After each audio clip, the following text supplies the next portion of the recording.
We heard there from the two captains and the Indian head coach in Rahul Dravid. Nikhil Naz continues to be with us. Nikhil, coming back to you, when you look back at that match, there's so much to talk about and one can really not pick as to what that one moment is that really defined the match. Was it that 4-run over from Jasprit Bumrah? Was it that over from Hardik Pandya which got the breakthrough of Heinrich Klaasen? Was it the catch of Suryakumar Yadav in the last over? Try picking one. I've listed three, but which one's yours? It's a tough task, Harshit, I must say. I'll in fact pick even more because I'm going to go back to India's batting. And remember, they were in a precarious position, 34 for 3. From there on, if you get about 150 around that, then it's a game lost. So sometime we end up looking at turning points in the second half because the game is about to close and it seems like that's the turning point. But I'm even going to go back starting of the inning to send an Akshar Patel. I think that was a masterstroke to send him at number 4. That itself is a turning point. He gets you those quick fire 47 runs. It changes the complexion of the game. It allows Virat Kohli to anchor the other end while really not falling behind in the run rate that you want to be keeping up. And then towards the end, even a few lusty blows by Shivam Dube. He's come under the pump. A lot of criticism in this tournament, but those few blows there takes India to just about a par total. And from there on, then the moments that you spoke about, I think the Klaasen wicket, that was very crucial because at that time it looked like the way he was batting, there was no way you were going to stop him. In fact, the game was going to get over 2 overs well in advance. It seemed like that. That wicket that Hardik Pandya gets of Klaasen, I think that itself could be a turning point. And then the Suryakumar Yadav catch. Who can forget that? Because even there, 16 needed of the last over is just a hair's breadth that separates a 6 from a wicket. If that's a 6, you pretty much then are giving South Africa a better chance to win there because Miller then is on the crease. He's hit a 6. The bowler's under pressure and South Africa could have won it from there as well. Plenty of turning points in the match, but then that tends to happen, right? For any team to win, you heard from Rohit Sharma a short while ago, for a team to win a tournament, a lot of things go behind the scenes. A lot of things have to come right for you to win a tournament, and ditto for a match, especially when it is a final like it is. But at the end of the day, multiple turning points. You've got a final that the fans deserve. In the recent past, we've seen certain World Cup finals that have been just one-sided. This was a final to savor. Of course, the cherry on the top is India winning it, but overall the competition, the South Africans put up a good fight. 2 undefeated teams going against each other. Couldn't have asked for a more thrilling finale to this World Cup. Absolutely. It's a finish that this World Cup deserved as well. It started from one of the matches going down to the super over, and this one as well had all the ingredients of going into a super over as well.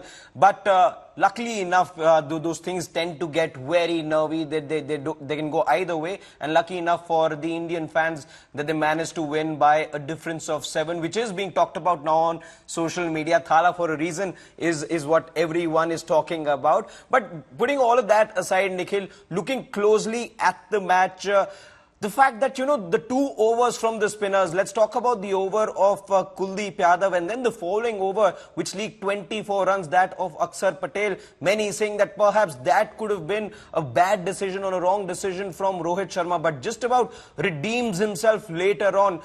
At that point, really, what was that feeling like in the stadium? Because you were there very close to where all the action was. Was it probably the right thing to do for Rohit Sharma to hand over the 15th over to Akshar Patel?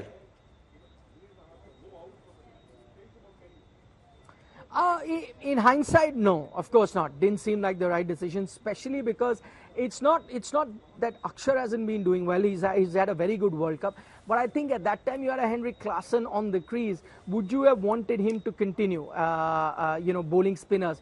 Probably not. In hindsight, you would want to change that. So that is something probably where they erred. But then you understand the logic. Probably he was saving those overs of Hardik Pandya as well as his fast bowlers a little later. See the way he juggles them around. Jasprit Bumrah, on most occasions, you keep the penultimate over for him. This time, you gave him the 18th over to bowl.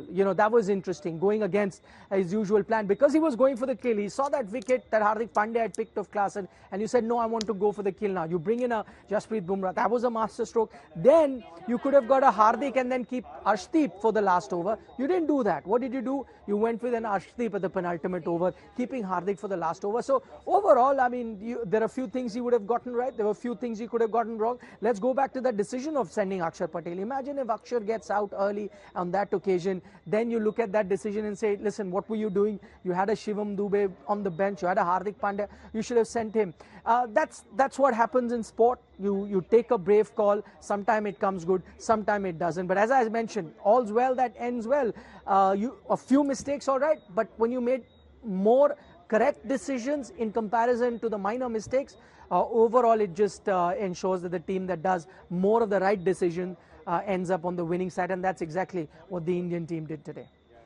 Absolutely. I just want to spend some time talking about Jasprit Bumrah as well, the one name that you mentioned amongst all the Indian players who had a role to play. How fitting is this that a bowler, somebody like a Jasprit Bumrah, then picks up the award for the player of the tournament? You don't really, in a format that is associated as being, the batters tournament or the batters format, you see a Jasprit Bumrah, a bowler of Jasprit Bumrah's quality, get the player of the match award. It's only fair. You look at his numbers, you look at his economy as well, that somebody like him earns that award and makes such a big statement out there.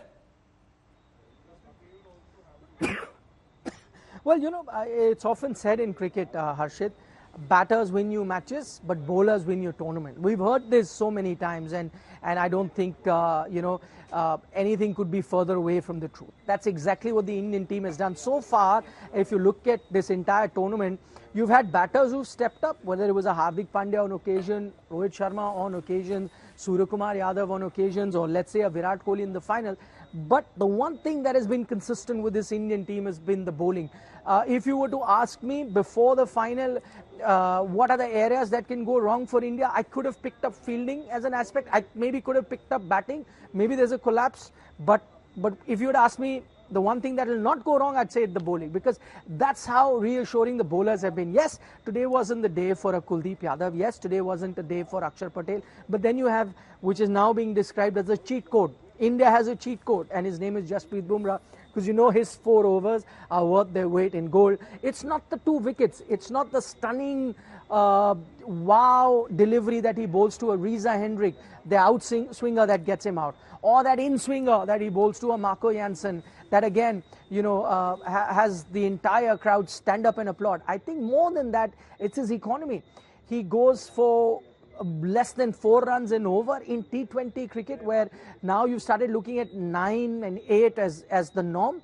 That, I think, makes it incredible. And I was talking to Suryakumar Yadav a short while ago, and that interview, as I said, is going to be up on India Today shortly. He spoke about it. He said that, listen, we knew at that situation 30 of 30 for South Africa to get, but we knew Jasprit Bumrah has to bowl a crucial over. And guess, that's exactly how the game panned out then. Absolutely. You rightly say, he's the cheat code, as the joke also has been going around through the entirety of this tournament, that it's unfair on the opposition that they get to bat for only 16 overs and the Indian team gets to bat for all 20, because those 4 overs of Jasprit Bumrah, forget that you're getting anything. Thank you so much, Nikhil, for joining us at this hour from Barbados. Enjoy everything there is to, as far as all the action over there is concerned. And once again, thank you for chipping in with your lovely thoughts.